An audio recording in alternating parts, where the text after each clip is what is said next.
sem medida sobre a nossa vida, em nome de Jesus. Louva o Senhor Jesus com palmas bem alegre para Ele. Aleluia. Obrigada, Glória a Deus, aleluia, boa noite, mulherada bonita. Vocês capricham, né? Vocês sabem vir elegantes para a igreja. Olha para quem está do teu lado e fala assim: mas você caprichou, hein?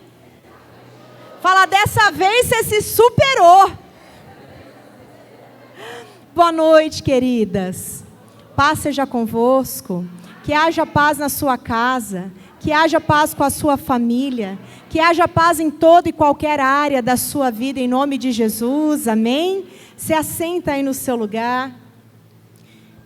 Queridas, eu estou muito feliz por estar aqui, me sentindo muito obrigada, me sentindo muito honrada. Pastora Shirlene, uma amiga muito querida, muito especial, que exala essa presença de Deus, né? Que coisa mais maravilhosa. Estou muito bem acompanhada, primeiro de vocês, e depois das minhas filhas e discípulas que estão aqui. Isabela, minha filha do meu ventre mesmo, minha discípula também. Natália, minha filha do coração e minha discípula amada. Vitória, minha discípula sinistra do Rio de Janeiro. Ela é uma bênção, minha filhinha querida. Amém? É muito bom estar aqui com vocês, queridas. Obrigada pela recepção. Parabéns pela excelência em servir. Você que está aqui pela primeira vez, foi Jesus que te buscou lá na sua casa. Foi o Senhor quem te atraiu. A palavra de Deus diz isso, que com laços de bondade e de misericórdia Ele te atrai. Você crê nisso? Queridas, vamos começar então, que eu não quero perder tempo. Eu tenho tanta coisa para falar aqui da parte do Senhor, e vocês vão me desculpando, porque eu sou simples, porque eu tenho TDAH, vocês que lutem, minhas irmãs, para entender. De vez em quando eu troco os assuntos, que eu esqueço que eu estava falando antes. A minha igreja já se acostumou, vocês vão se acostumar também, tá bom? E, queridas, vocês percebem um sotaque diferente, porque eu sou paulista, eu sou de Campinas, eu sou do interior de São Paulo, embora morava em Hortolândia. Há mais ou menos 10 anos atrás, quando o Senhor nos deu uma visão. Gente, falar das coisas que Deus faz parece papo de maluco, é ou não é? Parece papo de maluco. Quem não entende das coisas da fé, fala, é louca, é maluca. Mas o Senhor nos tirou e nos apontou e nos deu uma palavra, fez igual a Abraão, disse: eu vou tirar vocês deste lugar, vou levar para uma terra estranha, vocês não conhecem ninguém, e ali eu os abençoarei. E assim o Senhor fez. Fomos para Belo Horizonte. Nós nunca na nossa vida estivemos no estado de Minas Gerais. Nunca na minha vida eu estive nem em Belo Horizonte. Quando chegamos lá, a gente parecia um caipira em Nova York, igual aquele filme. Eu não entendia o que as pessoas falavam. Gente, o sotaque mineirês não é brinquedo não, isso daí é só para os fortes. Está pensando o quê? A gente não entendia nada o que as pessoas falavam. Muda a cultura, o Brasil é muito rico na cultura.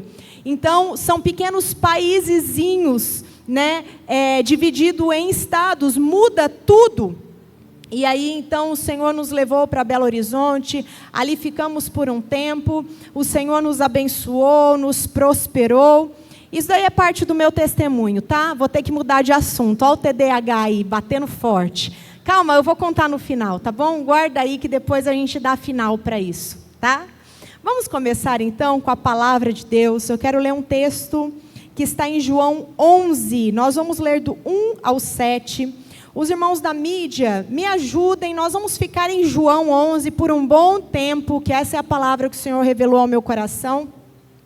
Nós vamos percorrer aí. Queridas, eu gosto da Bíblia no celular, do aplicativo, porque eu tenho uma questão de vista, um problema de perda de visão, e eu não enxergo muito bem o papel, então eu estou aqui na minha Bíblia no celular, tá bom? Você não se escandaliza não, né? Você é curada, você é sarada, você é liberta, você é abençoada, amém?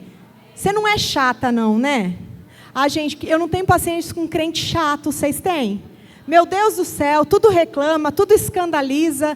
Não, graças a Deus eu não estou nesse lugar. Eu estou no lugar onde tem mulheres abençoadas, saradas, que fluem do Espírito Santo, que se apoiam, que liberam palavras de bênção uma para as outras. Quem concorda, diga amém. Graças a Deus. Então vamos lá. Eu vou ler João 11, do 1 ao 7. Havia um homem chamado Lázaro. Ele era de Betânia, do povoado de Maria e de Marta, a sua irmã. Aconteceu que Lázaro ficou doente. Maria, a irmã dele, era a mesma que derramara perfume sobre o Senhor e lhe enxugara os pés com os cabelos. Então, as irmãs de Lázaro mandaram dizer a Jesus: Senhor, aquele a quem amas está doente. Ao ouvir isso, Jesus disse: essa doença não acabará em morte, é para a glória de Deus, e é para que o Filho de Deus seja glorificado por meio dela. Jesus amava Marta, a irmã dela, e Lázaro. No entanto, quando ouviu falar que Lázaro estava doente, ficou mais 2 dias onde estava. Depois disse aos seus discípulos: vamos voltar para a Judeia. Queridas, não sei se vocês entenderam o teor dessa história, mas Jesus tinha amigos numa aldeia chamada Betânia. Esses amigos eram todos da mesma família, eram 3 irmãos: Lázaro, Marta e Maria. Certa vez Jesus estava em missão, porque Jesus foi o maior missionário que passou por esta terra, como homem. Jesus estava em missão, e Lázaro, o irmão das meninas, da Marta e da Maria, ficou gravemente doente. E aí a Marta, eu tenho a impressão que a Marta era mandona, mas era gente boa. Eu faço um filme na minha cabeça, tá? Faça na de vocês também, se permite flutuar aí, conforme o Espírito Santo vai te mostrando. Eu tenho a impressão que Marta era a mandona da turma. E aí a Marta fala o seguinte: gente, nós somos amigos, nada mais, nada menos de quem? Jesus, o Filho de Deus. O homem cura, liberta, restaura, faz e acontece. Faz o seguinte, ela manda um recado, ela manda um mensageiro. Avisa Jesus. Gente, e Marta é apelativa, hein? A mulher é persuasiva, ela sabe mandar recado. Olha o recado que ela manda. Manda avisar Jesus que aquele a quem ele ama está doente. Ou seja, não é qualquer um, Jesus, é o seu amigo, é aquele que o Senhor ama. E aí, você sabe o que Jesus faz? Jesus fica mais 2 dias onde ele estava. Ela diz assim: fala para Jesus, cancela tudo, volta correndo, é grave, ele pode morrer, é o melhor amigo de Jesus, é aquele a quem Jesus ama. Quando a pessoa volta com a notícia e ela percebe que Jesus permanece por mais 2 dias aonde ele está, eu imagino o conflito que entra a mente de Marta. E eu quero parar aqui para dizer para você que muitas vezes dói mais Jesus não chegar no tempo que nós desejamos que ele chegue do que a própria situação em si. Às vezes, o que dói mais na gente é saber que Jesus é todo poderoso. É saber que se Jesus intervir naquela situação, tem jeito. Mas por que ele não vem na hora que a gente pede? Mas por que ele não vem e não intervém na hora que a gente precisa? Queridas, eu imagino que quase todas vocês conheçam o final dessa história, embora nós vamos contá-la. Nós sabemos que Jesus, ele ressuscita Lázaro. E nós sabemos que Jesus faz isso após 4 dias que aquele homem já tinha morrido. Então o tempo de Marta, a urgência de Marta era o seguinte: Jesus, antes do meu irmão morrer, vem aqui e cura ele. Mas o tempo de Jesus era outra conversa. Existia uma cultura entre os rabinos judeus, que era o seguinte: até 3 dias um homem pode ressuscitar. E foi assim no ministério de Jesus.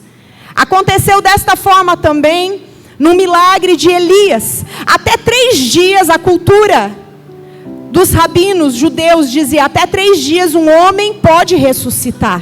É um milagre, mas até 3 dias um homem pode ressuscitar. Passou do 3º dia, não tem mais jeito. Final de história, acabou ali, o corpo vai apodrecer, o espírito vai voltar para Deus, é fim. Mas só que o tempo de Marta era o seguinte: Jesus vem antes do meu irmão morrer, porque a hora que ele morrer não tem mais jeito. E o tempo de Jesus é o seguinte: eu vou chegar a hora que todo mundo acha que não tem mais jeito. Eu vou chegar no cenário que já não tem mais o que fazer. Sabe para quê? Para gerar na sua vida o testemunho de uma mulher curada, para curar, para gerar na sua vida o testemunho de uma mulher que foi abençoada e alcançada por Jesus quando parecia que não tinha mais jeito. Jesus não está chegando no tempo que você quer? Parece que Jesus não está te escutando. Parece que Jesus não está dando importância para algo que parece que vai te matar. Calma, que aquele que tem o controle de tudo não perdeu o controle de nada. Aleluia.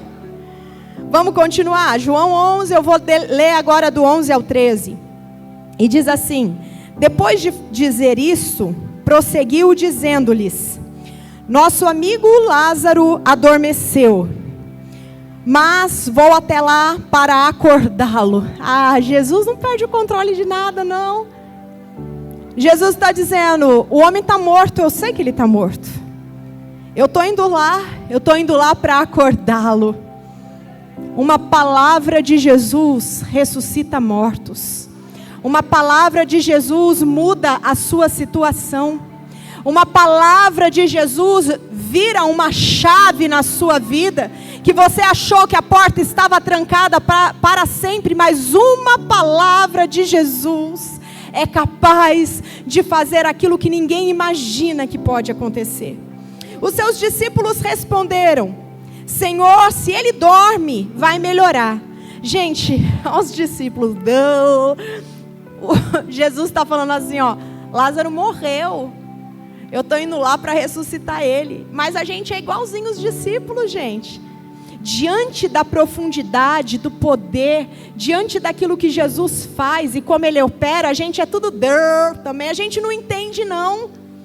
E a gente acha que a gente é muito sabida.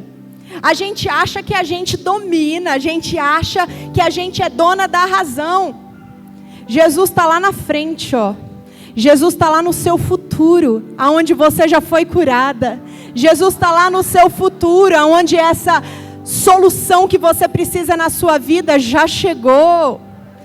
Jesus está lá no seu futuro, te vendo restaurada. Enquanto isso, nós estamos aqui diminuindo o que Jesus pode fazer. E aí vamos continuar. Jesus se referia à morte de Lázaro, mas os seus discípulos pensaram que ele estava falando simplesmente do sono. Deixa eu te dizer uma coisa, nem sempre nós vamos entender o que Jesus vai dizer para a gente. Sabe por quê? Porque a gente está muito aquém da sabedoria de Deus. Porque a gente está muito aquém da profundidade de Deus. Nem sempre nós vamos entender o jeito que Jesus está agindo. Mas todas as vezes nós precisamos confiar. Mesmo que a gente não entenda. Mesmo que a gente não saiba, a gente precisa confiar. E vamos confiar, vamos continuar aqui, ó. João 11:17. Aí eu vou fazer o seguinte, eu vou ler o 17, vou pular para o 20, vou ler até o 24 e depois eu vou ler do 32 ao 44. Que a história tá boa, tá ou não tá, minhas irmãs? Ao chegar, Jesus soube que Lázaro já estava no sepulcro havia 4 dias. Quando Marta ouviu que Jesus estava chegando, foi encontrar-se com ele. Mas Maria ficou em casa. Marta disse a Jesus: Senhor, se estivesses aqui, o meu irmão não teria morrido. Todavia sei que, mesmo agora, Deus te dará tudo o que pedires. Jesus lhe disse: o seu irmão vai ressuscitar. Marta respondeu: eu sei que ele vai ressuscitar na ressurreição no último dia. Quando Maria chegou ao lugar onde Jesus estava e viu, prostrou-se aos seus pés e disse de novo: Senhor, se estivesses aqui, o meu irmão não teria morrido. Quando Jesus viu que Marta chorava, bem como os judeus que a acompanhavam, ficou profundamente comovido e perturbou-se. Onde o colocaram? Perguntou ele. Vem e vê, Senhor, responderam. Jesus chorou. Queridas, deixa eu falar uma coisa para você. Você pensa que o Senhor não está te enxergando na sua aflição? Você pensa que você grita, que você chora? Você pensa que você se recolhe na sua dor? Você pensa que Jesus não se comove? Jesus sabia tudo o que já tinha acontecido, porque Jesus era Deus. Ele sabia o passado, o presente e o futuro. Jesus sabia que Lázaro tinha ficado doente, ele sabia que ele ia morrer. Jesus sabia que ele ia chegar, ele ia encontrar aquele cenário. Jesus sabia que ele ia orar e Lázaro ia ressuscitar. Mas mesmo sabendo de tudo, Jesus se comove com o choro, com as lágrimas de Maria e de Marta. Eu quero te dizer algo: o Senhor se importa com o seu choro. Sabe quando você chora? Lá está o Senhor recolhendo as suas lágrimas. Sabe quando você grita? Lá está o Senhor te abraçando. Sabe quando você clama? Lá está o Senhor recolhendo a sua oração. Nada do que nós fazemos surpreende ao Senhor, porque Ele tem todo o controle. Mas Ele não nos deixa sós. Ele não nos deixa sozinhas, porque Ele é bom. E aí, queridas, olha a fala das irmãs. Ah, Jesus, se o Senhor tivesse chegado antes, isso não ia ter acontecido. Por que o Senhor não evitou esse sofrimento? Porque vai vir coisa boa desse sofrimento. Porque esse sofrimento está gerando um testemunho. Como disse a irmã que ministrou aqui, disse muito bem: gerar um testemunho dói. Quantas aqui são mães, conceberam?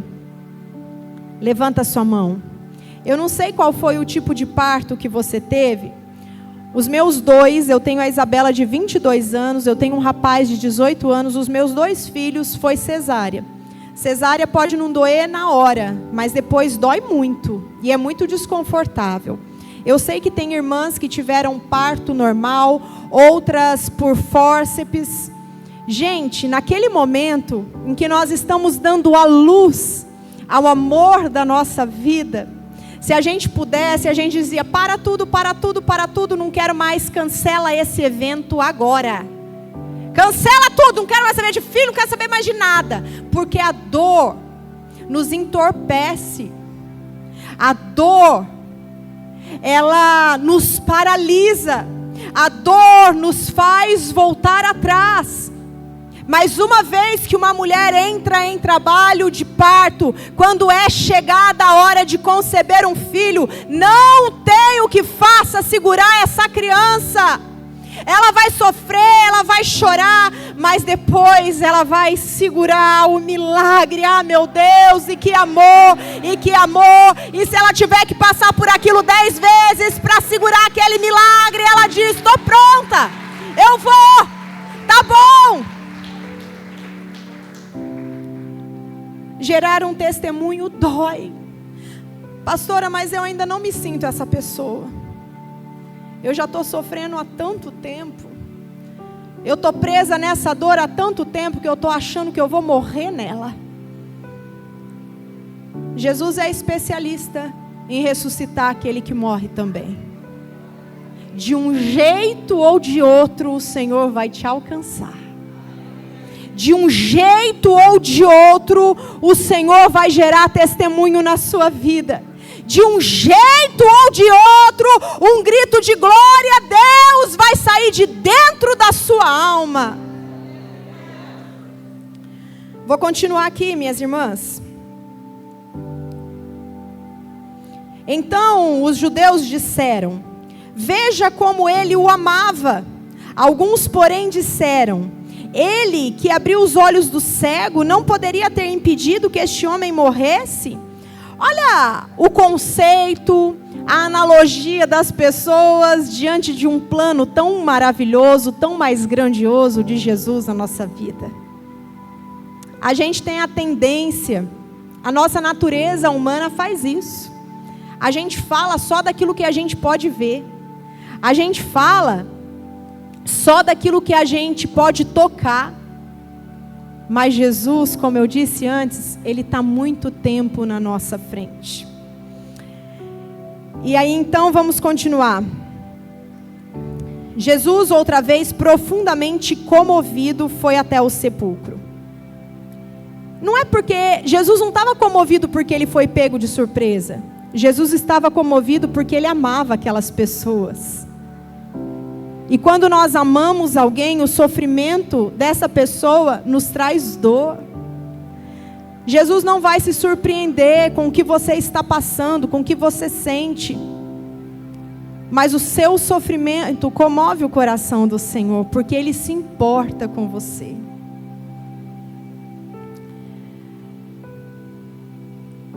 Era uma gruta com uma pedra colocada na entrada. Tirem a pedra, disse ele. Marta, a irmã do falecido, disse: Senhor, ele já cheira mal, pois está ali há 4 dias. Jesus lhe disse: não lhe falei que se você crer, verá a glória de Deus? Então tiraram a pedra. Jesus olhou para cima e disse: Pai, eu te agradeço, porque me ouviste. Eu sei que sempre me ouve, mas disse isso por causa do povo que está aqui, para que eles creiam que tu me enviaste. Depois de dizer isso, Jesus bradou em alta voz: Lázaro, venha para fora. Aquele que havia morrido saiu com as mãos e os pés envolvidos em faixas de linho e o rosto envolto em um pano. Jesus lhe disse: tirem as faixas dele e deixem-no ir. Aleluia, que testemunho, que história. E eu sei que nesta noite não vai ser diferente. Eu sei que nesta noite o Senhor está levantando mulheres como Lázaro. Pensaram até que não tinha mais jeito para a sua vida. Pensaram até que tudo tinha acabado. Subestimaram o poder de Deus na sua vida. Subestimaram o que Deus pode fazer por você, com você e através de você. Subestimaram os lugares altos que o Senhor quer te colocar. Sabe por que eu estou dizendo isso? Porque o Senhor gerou em mim um testemunho. Hoje eu posso orar no nome de Jesus. Eu posso liberar cura sobre a sua vida. Eu posso falar sobre essa palavra com autoridade. Porque eu já fui alguém profundamente ferida. Eu cheguei muito perto da sepultura, mas lá estava o Senhor para estender as suas mãos sobre a minha vida e me colocar hoje aqui. Eu sou uma mulher que fui curada e eu estou aqui para curar.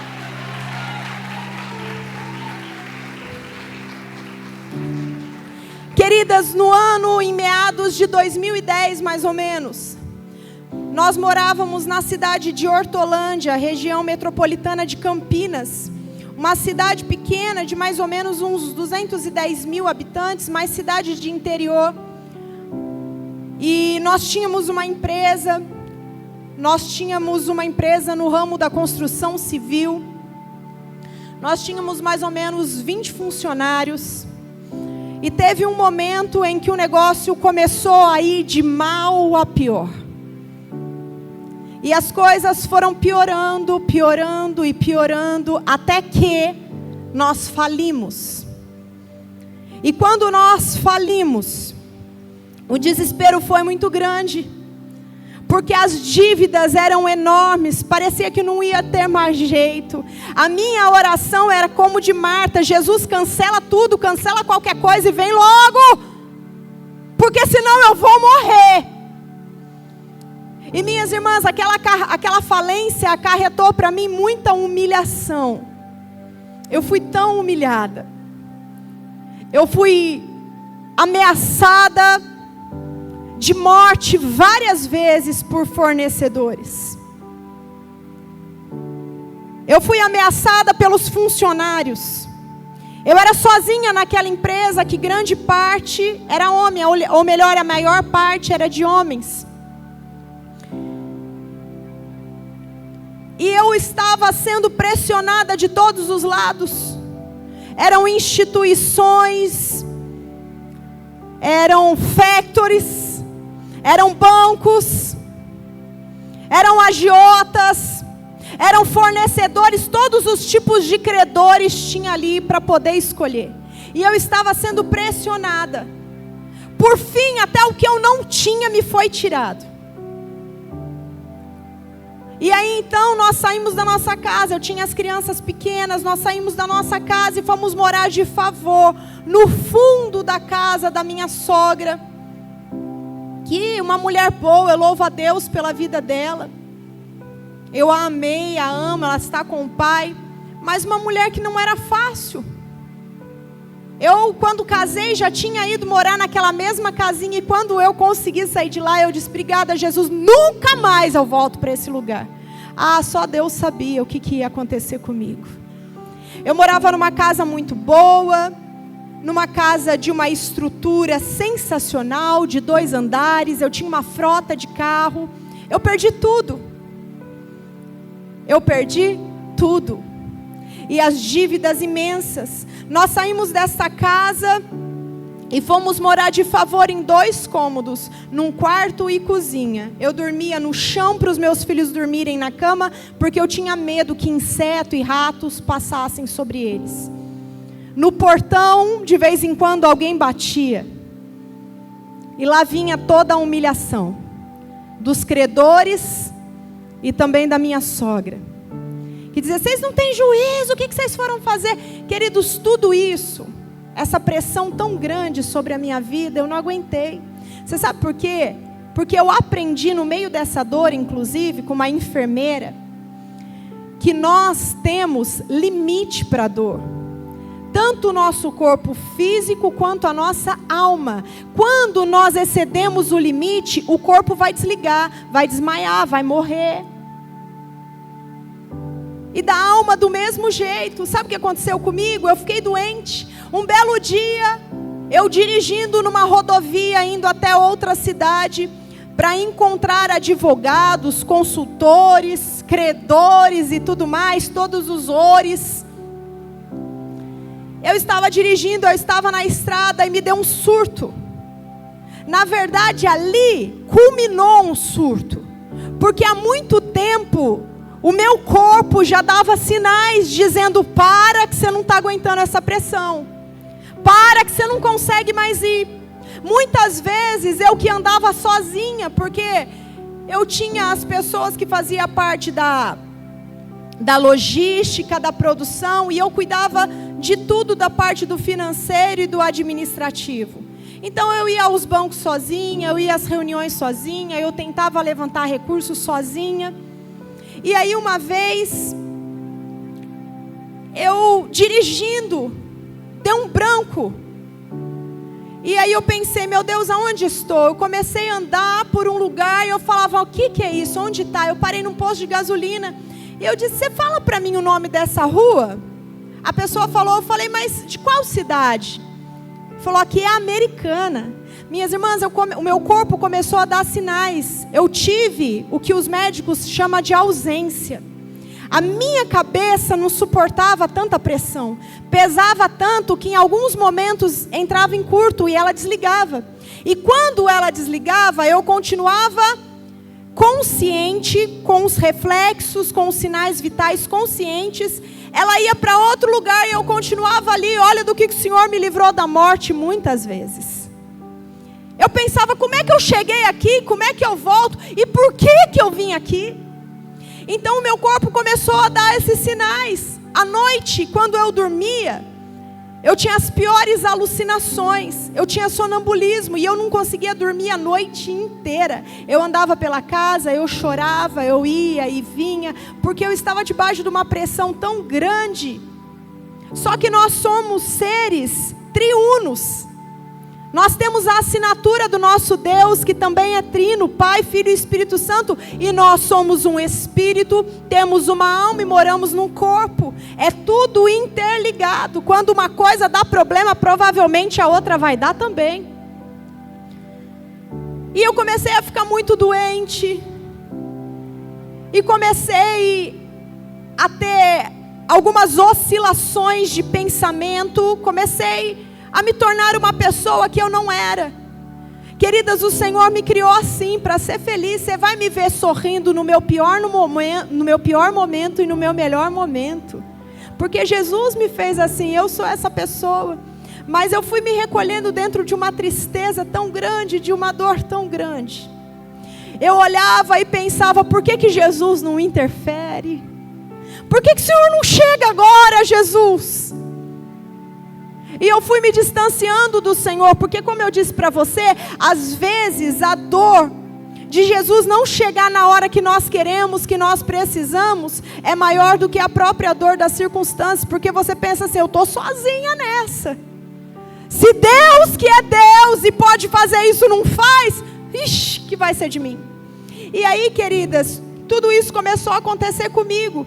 E um dia eu mesmo nessa situação, mesmo com as ausências, mesmo me perdendo, mesmo tendo esses esquecimentos, esses lapsos, tudo isso, mesmo tendo crises terríveis de sonambulismo, muita enxaqueca, me sentia mal, mesmo com tudo isso eu ainda continuava. E aí um dia dirigindo, indo para outra cidade numa reunião, eu tive um surto. E no meio desse surto eu achava um jeito para acabar com tudo aquilo, porque eu já não podia suportar. No meio desse surto eu dizia, qual vai ser a melhor forma de eu morrer? E aquela rodovia, passava muitos caminhões, e eu pensava, como eu posso fazer para um caminhão passar em cima do meu carro? Como eu posso fazer para não gerar um acidente em que eu cause outras vítimas? Eu quero só eu ser a vítima. Eu não quero prejudicar ninguém. Olha, minhas irmãs, mesmo que a gente esteja entorpecida pela nossa dor, há algo do Senhor entranhado em nós. Eu estava anestesiado na minha dor, eu estava entorpecida, mas há algo do Senhor entranhado em mim. E eu pensava, eu não quero prejudicar outras pessoas.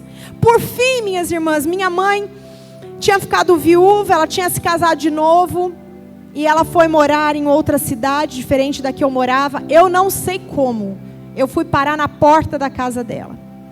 E já fazia um tempo que minha mãe não via. Minha família é muito amorosa, minha mãe é muito amorosa. E quando minha mãe me viu no portão, ela disse, filha, que bom te ver. Estava um frio, mais um frio. E eu estava transpirando horrores, tinha uma bola de suor nas minhas costas. Os olhos estatalados.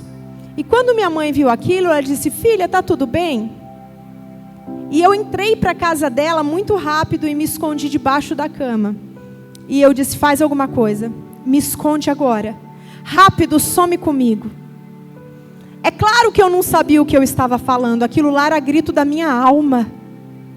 A minha alma doía tanto que tudo que eu queria era sumir, era desaparecer. Mas minhas irmãs, num dia eu sou a referência para minha casa.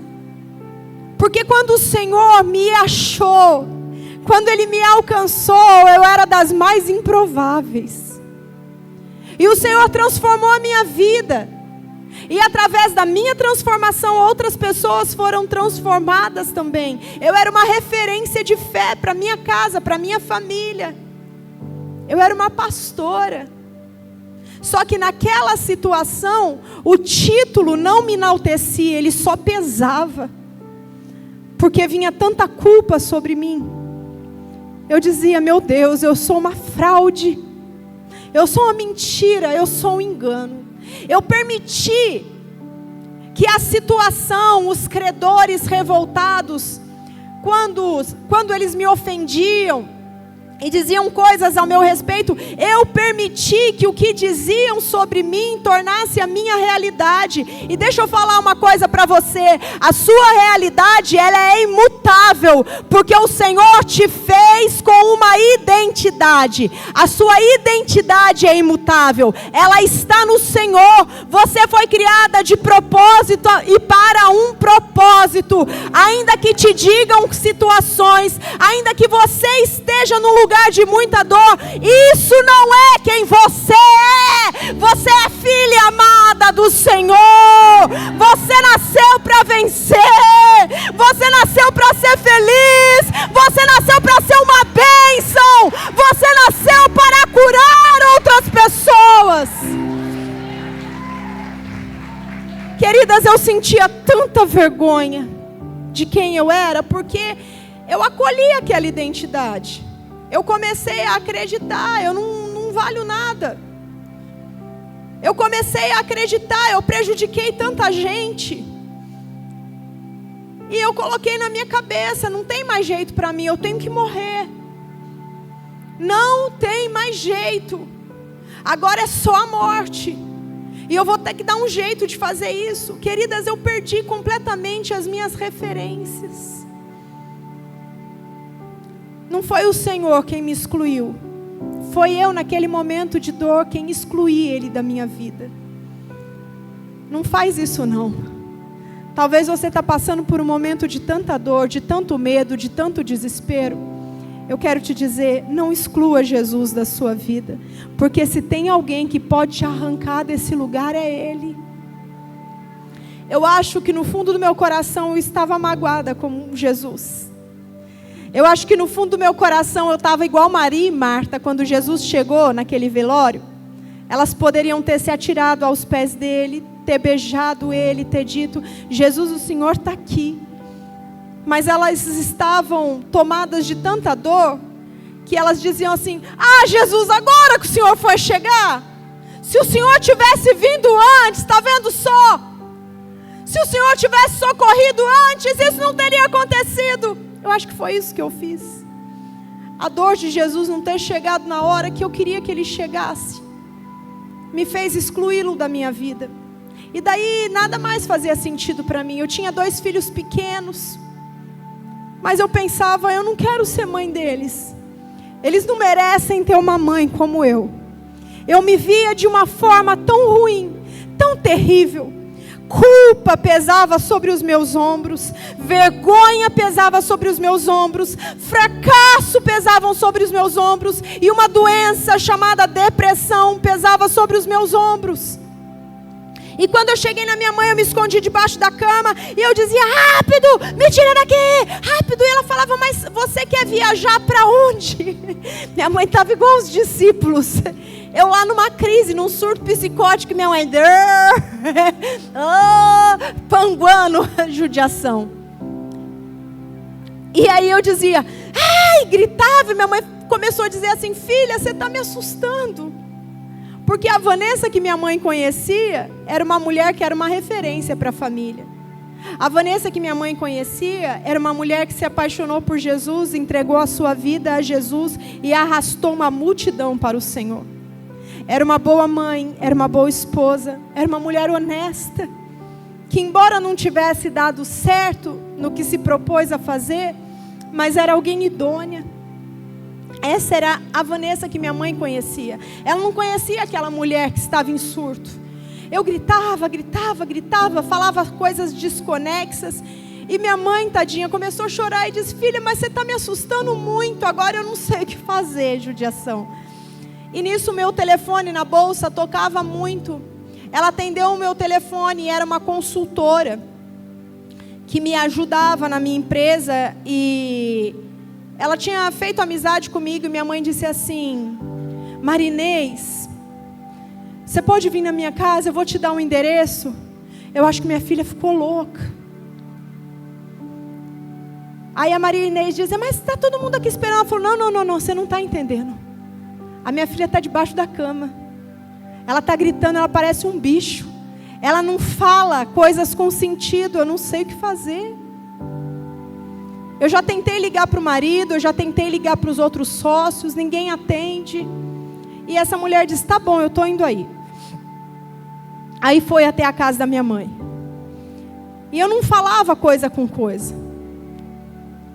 Aí então, ela falou, vamos fazer o seguinte, vamos levar ela na minha psicóloga.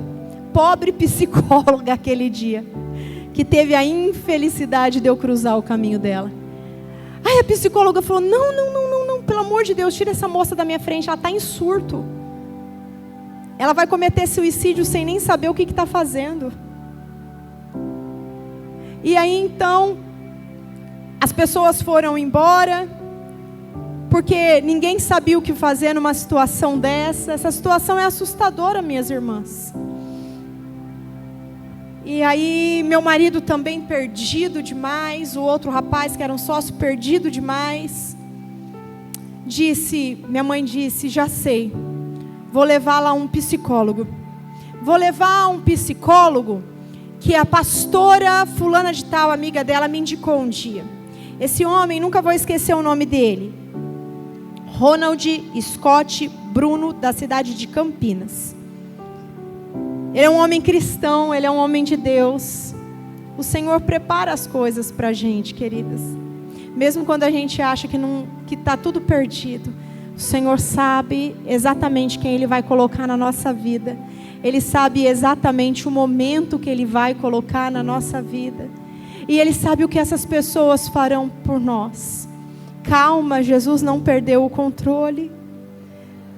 Ele consegue ver aquilo que a gente não vê. Aonde tem só dor, fracasso e desespero, aonde tem desistência, o Senhor olha e diz, aí tem vida. Aí tem bálsamo. Aí tem remédio. E aí eu me lembro que eu cheguei ao consultório deste homem. E por todas as vezes que ele me atendeu, porque ele me atendeu por muitas vezes, eu sempre dizia uma frase, ele falava, tenta dizer para mim o que aconteceu com você. E eu usava uma analogia para dizer. Eu dizia assim, sabe, eu sou igual um navio. E esse navio naufragou. Queridas, eu me emociono de dizer isso. Porque eu ainda consigo sentir a dor com que eu dizia isso. Eu ainda consigo sentir a dor que eu sentia em pensar que a minha história tinha terminado. Eu consigo sentir a dor de pensar que eu era um fracasso. Eu consigo sentir a dor de pensar, eu não valho a pena, por isso que Jesus não quis fazer nada por mim. Eu dizia, eu sou como um navio, doutor, e eu naufraguei. E o senhor já viu um navio naufragado? Ele nunca mais volta para a superfície. Nunca mais eu vou voltar. Nunca mais eu vou poder ser feliz. Nunca mais eu vou poder ter paz. Nunca mais eu vou querer viver. A minha história acaba aqui. E todas as vezes que eu dizia isso, ele segurava minha mão e dizia assim, calma, que no final vai ficar tudo bem. E eu quero que você faça isso. Eu quero que você segure a mão de alguém. Não deixa ninguém sozinho. Segura na mão de alguém e seja a boca de Deus para essa pessoa. Seja o Espírito Santo na vida dela. Diga para ela, calma. No final, vai ficar tudo bem. Aleluia. Minha irmã, você lourinha que está aqui na minha frente, ó, de roupa preta. Deixa eu liberar uma palavra para a sua vida, vem cá. Vem aqui pertinho de mim. Eu quero segurar na sua mão e eu quero ser voz do Espírito Santo para você. Eu quero dizer para você nesta noite, o que o Espírito Santo, usando a vida de um homem, de um médico, disse para mim. Olha nos meus olhos. Calma. No final vai ficar tudo bem. Aquele que tem o controle de tudo não perdeu o controle de nada. Aguenta firme, que o Senhor está te respaldando. Você não está sozinha. Ele é um pai amoroso, que sabe embalar um bebê em seus braços. Você pensa que ele não está andando do seu lado? Você não consegue enxergar as pegadas dele? É porque ele está te segurando no colo. As que você vê não são suas, são dele. Ele está na caminhada e está te segurando no colo. Calma, que no final vai ficar tudo bem. Seja curada em nome de Jesus. Receba a solução. Receba o refrigério. Receba a porta aberta na sua vida em nome de Jesus.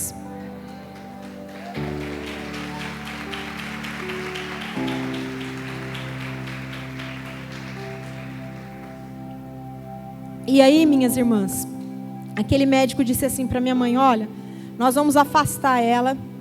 Ela vai ter que ficar alguns dias com você até que a medicação faça efeito na vida dela. Então ela vai ter que ficar alguns dias com você. Como ela tem surtos, e eu tinha surtos, minhas irmãs, de tremer os pés, as pernas, eu ficava parada, eu ficava... Pensa que cena horrível de se ver.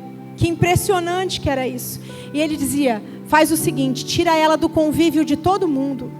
Não deixa ninguém ver ela nesse estado. Para não interná-la, porque uma internação seria algo muito sofrido. Ainda mais que ela está sem convênio médico. Minha mãe tinha custeado a consulta com aquele homem. Ele disse: uma internação vai ser algo muito terrível. Vamos tentar fazer o tratamento sem internação. A senhora pode se empenhar nisso? E minha mãe disse: claro. Ele disse: então faz o seguinte, põe os olhos nela, não deixa nem ela ir no banheiro de porta fechada, porque ela pode se suicidar a qualquer momento. Não é que ela queira morrer, é que a dor é tão grande que ela quer parar de sentir a dor. E aí então ele me prescreveu um tratamento, e nesse tratamento eu tomava mais de 5 remédios, medicações psicotrópicas. Quem toma remédio desse nível, quem toma remédio dessa maneira, sabe que os efeitos colaterais são terríveis. Terríveis. Queridas, o meu nível de ansiedade, porque... mas você não estava tomando remédio? Estava, mas o remédio não faz efeito assim, do dia para a noite. O meu nível de ansiedade era tão grande, que eu saía da onde eu estava, às vezes de madrugada, às vezes sentada num sofá, às vezes em qualquer lugar que eu estava, eu saía e corria por horas pela rua. Era um nível de ansiedade tão terrível, que eu pegava um alicate de cutícula, e eu fazia um buraco aqui embaixo na minha unha, e eu mesmo arrancava as minhas próprias unhas. Por 10 anos, minhas unhas ficaram tão deformadas e tão machucadas, que eu não podia nem passar esmalte, nem olhar para as minhas unhas. Mas até disso o Senhor me curou. Eu me feria, porque eu achava que se eu me ferisse fisicamente, a ferida da alma ia ser enganada. Então eu me feria. E eu tinha surtos. E minha mãe tinha que ficar comigo reclusa. Enquanto isso, meu marido pegou uma procuração e uma carta desse médico, que até alguns poucos anos atrás eu encontrei. Eu deveria ter guardado, mas é que o papel ficou muito amarelado, ficou difícil de ver. Eu devia ter guardado. Naquela carta era o receituário dele. E tinha o nome dele e tinha uma inscrição: Jesus is Lord. Porque ele era americano. E como que ele cuidava de mim se eu mal entendia o que ele falava? Mas é que a presença do Senhor estava na vida dele. Alguém cheio da presença do Espírito Santo pode ser remédio, mesmo que não tenha as melhores palavras para nos dar. E aí aquela carta dizia assim: a paciente Vanessa, fulana de tal, está sob os meus cuidados médicos, sob o CID, tal, não podendo dar declarações, não falando palavras com sentido, não tendo o governo das suas faculdades mentais. Ele fez aquela carta para atestar o meu estado, para que meu marido pudesse fazer uma procuração e me representar nas bombas que estavam por vir. Mas ao ler aquela carta, você vai dizer: gente, uma pessoa nesse estado assim, ó, acabou. Eu desenvolvi crises epiléticas, além de tudo. E ali, eu comecei a ficar doente, muito doente. O meu corpo entrou num estado que ele queria morrer. Por isso que eu digo, minhas irmãs, nós somos completamente interligadas. O meu corpo entrou em estado de morte. E eu tinha infecções seríssimas.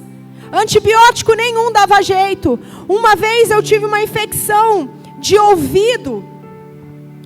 E eu fui a um hospital na cidade de Campinas, chamada Unicamp. Só especialista otorrino é que podia olhar. A infecção estava tão grande, era tanta dor, a infecção era tão grande, que ele disse assim: olha, nós vamos ter que fazer um procedimento. Como a anestesia não vai pegar por causa da infecção, nós vamos ter que furar o tímpano com o motorzinho. E vamos ter que drenar, porque daqui a pouco essa infecção vai tomar a cabeça inteira, está muito grande. Ela está empurrando o tímpano para fora, mas está muito grande. Corre o grande risco dela ter uma infecção generalizada no cérebro todo. E daí ela morre. Foram fazer esse procedimento, parecia uma tortura. Queridas, que sofrimento. Que sofrimento. Eu cheguei bem perto da sepultura. Mas um dia Jesus disse: Vanessa, vem para fora. Eu me lembro que depois de alguns meses, morando nessa casinha de 2 cômodos, e graças a Deus por essa casinha, porque se não fosse ela eu ficaria na rua. Morando nessa casinha de 2 cômodos, tomando as medicações, já tinha equilibrado bastante, eu dependia totalmente das medicações. Se eu não tomasse as medicações, eu tinha os surtos, eu não dormia, eu andava por horas. Em 5 dias eu perdi 12 quilos. E aí, depois de meses, enfrentando essa situação, o Senhor dando graça de um jeito, de outro, abrindo portas. E aí eu me lembro que eu disse assim para o meu marido: vai na pracinha. Eu falei que eu fiquei com a minha mãe, né? Tá, depois que eu equilibrei com a medicação, aí eu fui para minha casa. É que eu tenho mania de não contar os finais, gente. TDAH, falei para vocês. Aí eu me lembro que, passado meses, eu estava na minha casa, eu disse para o meu marido: sai um pouquinho com as crianças para eu poder arrumar a casa, porque a casa era tão pequena que se tivesse gente dentro não dava para arrumar. Aí ele disse: tá bom. E aí eu me lembro que eu comecei a arrumar a cama. E de repente eu olhei ao meu redor. E eu disse: Jesus, sério? É isso? É isso que o Senhor tem para aqueles que te amam? Eu disse: ô Jesus, eu tenho até o título de pastora. Eu te servi, eu dediquei a minha vida. E é isso. Esse é o meu fim? Controlada por remédios, morando de favor, numa miséria, sem previsão, sem possibilidades, sem sonhos. Eu disse: meu Deus, eu pensei que a vida fosse melhor que isso. E naquele momento, queridos, eu ouvi uma voz. Eu ouvi uma voz que vinha de dentro de mim. Estou falando que negócio de crente é papo de maluco. Mas é real. Era uma voz que vinha de dentro de mim e o Senhor falava assim: filha, você nunca deixou de ser a minha filha, mas você sempre se comportou como uma serva. Existe uma diferença entre os servos e filhos. Eu te escolhi para ser filha, mas você se comportava como uma serva.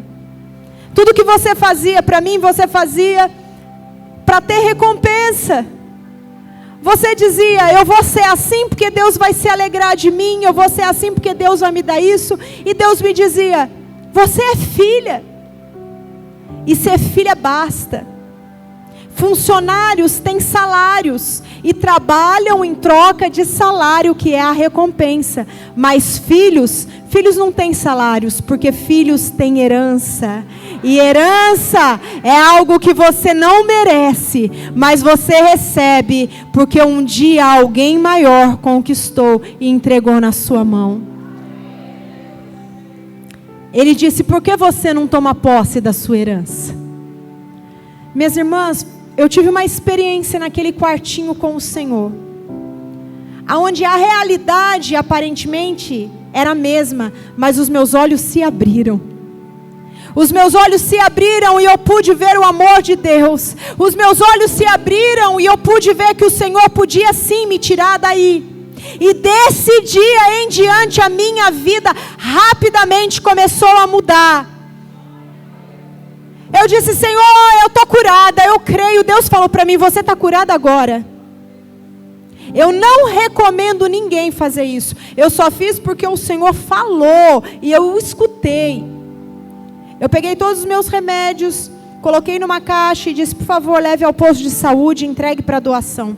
E todo mundo apavorado falou: oh meu Deus, mais um surto? Não. Agora surtou de vez. E eu disse: calma gente, eu estou bem. Eu estou vivendo um milagre. Porque eu sabia que o Senhor estava dizendo: Vanessa, vem para fora. Você entrou num lugar onde ninguém mais pode te tirar. Você entrou num lugar que é como se você cheirasse mal. Ninguém quer estar perto de você. Ninguém quer ficar perto de uma pessoa fracassada e problemática. Mas esse é um bom lugar para estar. Porque quando você está neste lugar, a voz do Senhor te tira de lá. E a partir desse dia o Senhor começou a me dar comandos. Faz isso, faz aquilo, você está curada. Agora você faz assim. E queridas, portas começaram a se abrir. Começamos a renegociar e recursos começaram a chegar. Meu marido começou a fazer bons negócios e recursos começaram a chegar. É muito tempo e é muita coisa e eu tenho pouco tempo, então vou resumir. O Senhor mudou, o Senhor virou uma chave na minha história. E aí, Senhor, queridos, tudo que era de bem que eu tinha perdido, bem material, foi restituído. A minha saúde foi restituída. A minha alegria foi restituída. Um testemunho foi gerado. E hoje eu sou curada para curar. Hoje eu sou curada para ministrar sobre a sua vida. E aí então, durante todo esse processo, um certo dia, o que aconteceu? Nós fomos trabalhar. Nós não, meu marido foi trabalhar. Ele era empresário e ele foi trabalhar. Ele tinha tudo. Ele tinha carteira de clientes. Ele tinha o conhecimento do negócio. Ele foi trabalhar para uma terceira pessoa.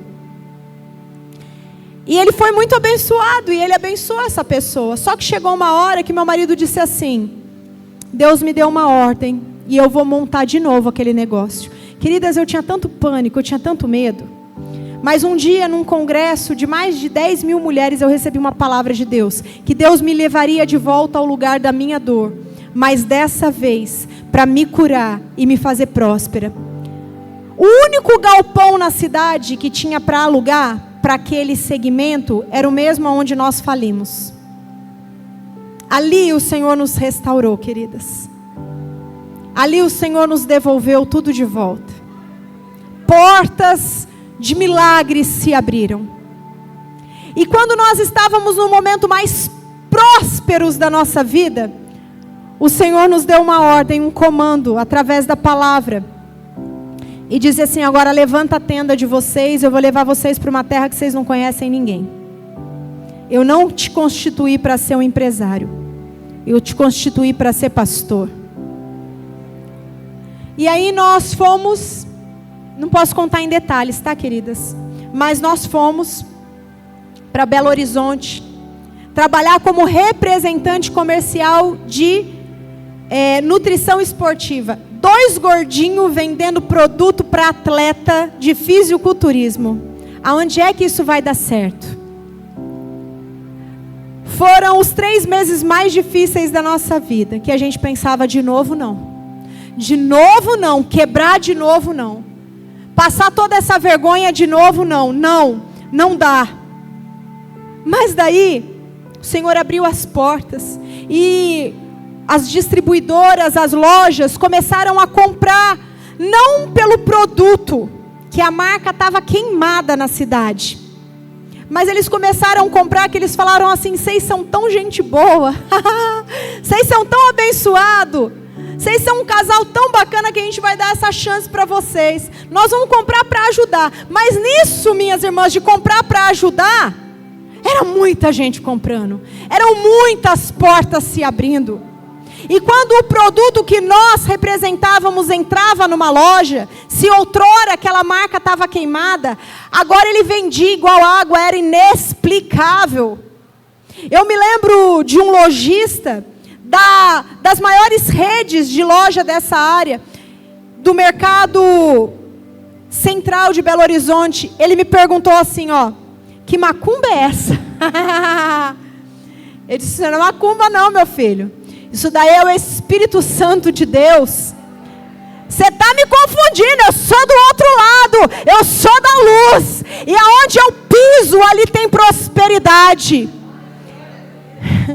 E aonde eu vou, o Senhor está comigo. Um dia a minha vida foi de escassez, mas quando o Senhor mudou a minha história, agora é abundância para todo lugar que eu chego. E ele disse: então eu vou comprar mais, porque está dando certo. Meus irmãos, nós prosperamos tanto, que nós morávamos num dos bairros mais nobres de Belo Horizonte. Nós morávamos num prédio onde só tinha pessoas classe A. Mas aquelas pessoas eram tão simples de coração, elas eram tão boas. Deus preparou tudo certinho. Eu comprava carros que eu sonhei em ter um dia, à vista. Nós éramos o número 1 da empresa em todo o Brasil. E quando tinha convenções da empresa, eles pediam para darmos palestras. Como transformar um estado falido no estado mais próspero do Brasil na área. O Senhor estava conosco. O Senhor tinha nos chamado para fora. A gente estava bombando. Só que Deus é especialista em nos colocar no lugar certo. E aí Ele nos chamou e disse assim: agora ouçam a minha voz para vocês. Eu os constituí para ser pastores. Eu estou chamando vocês para uma obra. E aí nós tivemos que abandonar tudo. Nós rompemos o contrato, ninguém entendeu nada. Naquele laboratório, naquela empresa, eles disseram: como? Eles são os que mais vendem. E nós deixamos tudo, porque a nossa maior riqueza se chama Jesus Cristo. E aí então nós começamos a pastorear. É claro, o nível de vida caiu demais, mas o Senhor nunca deixou faltar nada. A nossa alegria não pode estar nisso. Se a sua alegria está em qualquer coisa que não se chama Jesus Cristo, precisa de um alinhamento no seu coração, porque isso é uma armadilha. E aí, queridas, são muitos detalhes, eu não tenho tempo. Mas aí eu sei que nós fomos seguindo a vida com o Senhor nos abençoando, nos cercando de bênção, nos prosperando no ministério, ganhando muitas almas, até que o Senhor disse de novo: levanta as suas tendas. Meu Deus do céu. Eu já falei com Jesus: me mira, mas me erra. Para com esse negócio, Jesus. Ai, minhas irmãs, mas eu estou tão feliz aqui na cidade de Patos. Nós somos tão abençoados. Nós nos encontramos com pessoas como vocês, que são uma bênção. Está dando tudo certo, a igreja está só crescendo, crescendo, crescendo, crescendo. E aí nós estamos aqui há 6 meses, debaixo da unção, debaixo da direção de Deus. Eu sou uma mulher curada, completamente curada. Me pergunta quantos remédios eu tomo. Só de pirona, que às vezes eu tenho dor de cabeça. E sabe qual que é a minha maior missão? Curar feridas na alma. Eu sou terapeuta, eu até atendo como terapeuta, com raras exceções. Mas o Senhor me constituiu para pastorear ovelhinhas preciosas do rebanho dele. E minhas irmãs, eu tenho tanta compaixão quando alguém me diz assim: eu estou sofrendo, está doendo, eu estou desesperada. Eu tenho tanta compaixão, sabe por quê? Porque um dia eu senti isso também. Eu sei a proporção que dói, eu sei como dói. E hoje eu posso te ajudar. Hoje eu posso vir aqui nessa igreja tão maravilhosa e tão honrada e ministrar sobre a sua vida e profetizar sobre você, porque eu fui curada. O Senhor me deu um movimento, minhas irmãs, que se chama Histórias que Curam. E nós estamos desenvolvendo, nós estamos fazendo encontros desse movimento. Eu digo assim para as irmãs queridas, não é um evento, não é um encontro de mulheres, não é um evento, é um movimento do céu. O céu está se movimentando no Histórias que Cura. E cura tem sido liberada, cura física, cura da alma, cura do espírito, cura em todos os sentidos, restauração, restituição. O Senhor me deu esse movimento, Histórias que Curam. Lembra desse dia, lembra dessa hora, porque você vai ouvir muito falar sobre isso. Não por causa de mim, que sou apenas um instrumento frágil, mas por causa do Senhor. E eu quero liberar sobre a sua vida um texto da palavra de Deus. Jó 14, do 7 ao 9, eu vou ler na versão Almeida Revista Atualizada, ARA, tá? Se vocês quiserem colocar. Esse é o texto da palavra de Deus que rege o meu ministério. Esse é o texto da palavra de Deus que é bússola para mim. Quando eu ministro, ele me norteia. Eu quero te dizer que na sua dor o Senhor também vai te dar textos da palavra de Deus que serão a sua bússola, o seu remédio, o seu norte, a sua direção. E eu quero ler, e quero, depois de ler, que você fique em pé, porque eu quero ministrar sobre a sua vida. Esse texto diz assim, Jó 14, do 7 ao 9. Porque há esperança para a árvore, pois, mesmo cortada, ainda se renovará. E não cessarão os seus rebentos.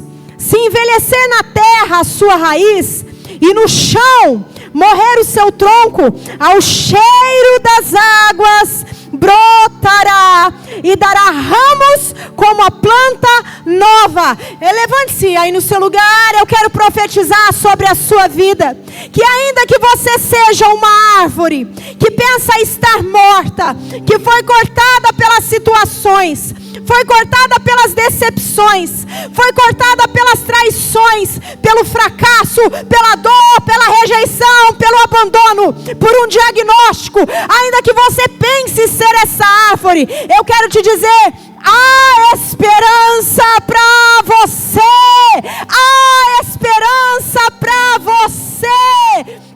Você ainda será renovada pelo Senhor, ao cheiro das águas, as águas do Espírito que estão passando aqui neste lugar, as águas do Espírito que estão passando aqui neste lugar, ao cheiro das águas